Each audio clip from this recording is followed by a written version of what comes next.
প্রিয় বন্ধুরা, দেখতে পাচ্ছেন আমি একটি ড্রাগন ফল কেটেছি। আসলে এই ড্রাগন ফলের কালারটি আসলে অরিজিনাল কালার নাকি এটা রঙের মাধ্যমে কালার করা হয়েছে, মানে ইনজেকশন দিয়ে পুশ করে, সেটা আমি বুঝতে পারছি না।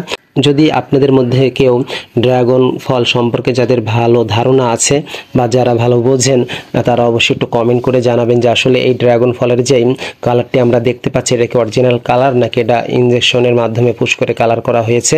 যেহেতু এটা বাচ্চারা খায়, আমরা খাই, বড়রা খাই, আমরা তো আসলে উপকারের ক্ষেত্রে আমরা এটা কিনে আনি এবং খাই, কিন্তু কালারের বিষয়টা নিয়ে আমার একটু সন্দেহ যে আসলে এই কালারটা অরিজিনাল কিনা।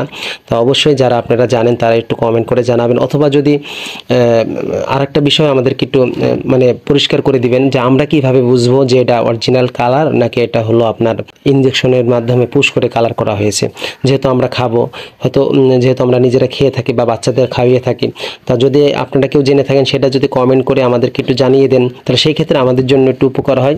পরবর্তীতে দেখা যাচ্ছে আমরা যখন ড্রাগন ফলগুলি কিনবো তখন আমরা সেইভাবে পরীক্ষা করে নিব বা আমরা বাসায় এসে পরীক্ষা করব যে এটা আসলে খাওয়ার উপযুক্ত বা উপযুক্ত না।